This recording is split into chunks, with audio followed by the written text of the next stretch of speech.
Hello नमस्कार दोस्तों, स्वागत है आप सभी का आईटीआई के कमलेश विश्वकर्मा यूट्यूब चैनल पे। जैसा कि फ्रेंड्स यहाँ पर आज हम लोग जानेंगे आईटीआई इलेक्ट्रीशियन का वेरी मोस्ट इंपॉर्टेंट क्वेश्चन। और यह जो आपके क्वेश्चंस आते हैं यह एग्जाम में पूछे गए क्वेश्चन है और आप लोगों का आगे जो सीबीटी का एग्जाम होगा और यही क्वेश्चन आएंगे। और आई होप यह क्वेश्चन आते हैं तो आप लोग पूरा का पूरा यहाँ पर सॉल्व करके आएंगे।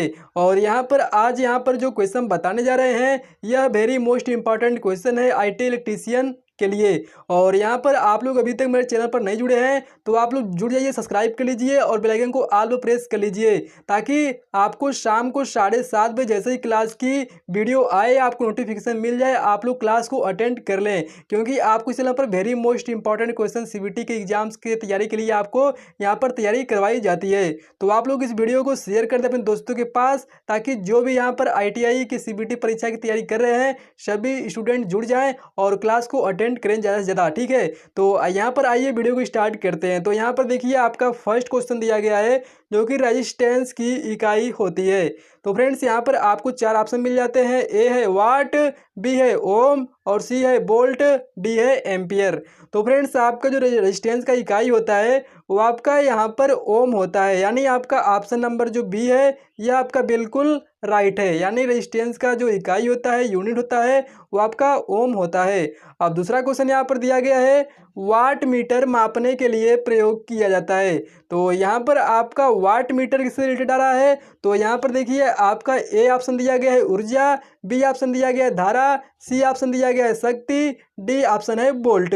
तो यहाँ पर जो आपका सी ऑप्शन है वो शक्ति, तो आपका शक्ति बिल्कुल राइट, आपका सी ऑप्शन बिल्कुल राइट सही है।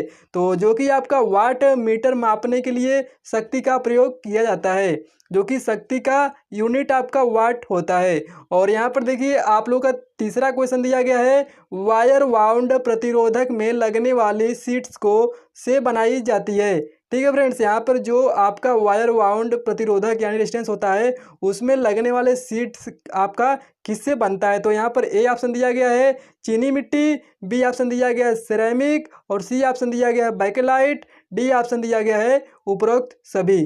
तो यहाँ पर जो आपका वायर वाउंड प्रतिरोधक बनता है उसका शीट्स जो बनते हैं वो यहाँ पर चीनी मिट्टी के भी बनते हैं, सिरेमिक के भी बनते हैं और बैकेलाइट के भी बनते हैं। तो यहाँ पर आपका जो डी ऑप्शन है वो बिल्कुल राइट है, यानी उपरोक्त सभी आपका बिल्कुल सही ऑप्शन है। और यहाँ पर आप लोग चौथा क्वेश्चन देख पा रहे हैं, आप लोगों का दिया गया है करंट नापने के लिए ए मीटर को परिपथ में लगाया जाता है।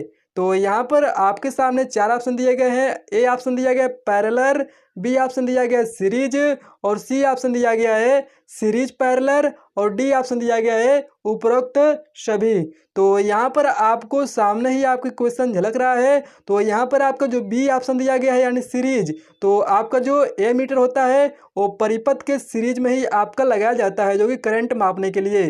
तो यहाँ पर आपका जो बी ऑप्शन है वो बिल्कुल राइट है। अब यहाँ पर आपका 5वां क्वेश्चन निकल के आता है जो कि यहाँ पर आप लोग देख पा रहे दिया गया है विशिष्ट प्रतिरोध को में लिखा जाता है, यानी विशिष्ट प्रतिरोध को किस में लिखते हैं। तो यहाँ पर आपके सामने 4 ऑप्शन मिलते हैं। ए है रो जो कि इसका प्रतीक यह है, और बी है मो और सी है ओम, डी है उपरोक्त सभी। तो यहाँ पर आपके सामने क्वेश्चंस के 4 ऑप्शन दिए गए हैं। तो आप लोग फटाफट बताइए कि कौन सा क्वेश्चन यहाँ पर आपका सही है आंसर। तो यहाँ पर आप लोग देख पा रहे हैं आपका जो ए दिया गया है रो, तो विशिष्ट प्रतिरोध को रो में लिखते हैं, तो आपका ए ऑप्शन जो है वो बिल्कुल राइट आंसर है। तो यहाँ पर आपका 6वां क्वेश्चन दिया गया है निम्न दिया गया चित्र है। यहाँ पर आपको चित्र बनाया गया है जो कि आप लोग देख पा रहे हैं। यहाँ पर आपका यह चित्र बनाया गया है और पूछा है कि यह जो सीरीज है यह आपका सीरीज में है या पैरेलल में है। तो यहाँ पर आपके सामने 4 ऑप्शन दिए गए हैं। ए है सीरीज सर्किट और बी है सीरीज पैरेलल सर्किट और सी है पैरेलल सर्किट और सी है उपरोक्त में से कोई नहीं। तो फ्रेंड्स आप लोग एक बार फिगर को ध्यान से देख लीजिए, इसके बाद आप लोग आंसर दीजिएगा। तो यहाँ पर आप लोग देख पा रहे हैं यहाँ पर पूछा कि यह सर्किट कौन सा है, सीरीज या पैरेलल या फिर दोनों है। तो फ्रेंड्स यहाँ पर आपका जो 6वें क्वेश्चन का आंसर होता है वो यहाँ पर आपका बी ऑप्शन बिल्कुल सही है, यानी आपका सीरीज पैरेलल सर्किट दोनों है। और यहाँ पर देखिए आपका 7वां जो क्वेश्चन है वो यहाँ पर रजिस्टर का प्रतीक पूछ रहा है, रजिस्टर का प्रतीक है। तो यहाँ पर देखिए ए जो है आपका कुछ इस प्रकार प्रकार का है, बी भी आपका कुछ इस प्रकार का है, सी भी आपका कुछ इस प्रकार का है और डी है उपरोक्त सभी। तो यहाँ पर आप लोग देख पा रहे हैं रजिस्टर यानी रेजिस्टेंस का जो आपका प्रतीक होता है वो ये भी होता है, ये भी होता है और ऐसा भी होता है। तो यहाँ पर आपका जो उपरोक्त सभी डी ऑप्शन है वो बिल्कुल राइट है। अब यहाँ पर आपका 8वां क्वेश्चन निकल के आता है, जो कि 8वां क्वेश्चन आप लोग यहाँ पर देख पा दिया गया है, वायर गेज किस काम में आता है। ठीक है फ्रेंड्स, यहाँ पर वायर गेज पूछ रहा है। तो वायर गेज जब पूछता है तो ये आपका तार यानी वायर के रिगार्डिंग आता है। तो यहाँ पर देखिए ए ऑप्शन दिया गया तार काटने के, और बी है तारों का साइज मापने के लिए, और सी है तारों को काटने के लिए, डी है तारों को पकड़ने के लिए।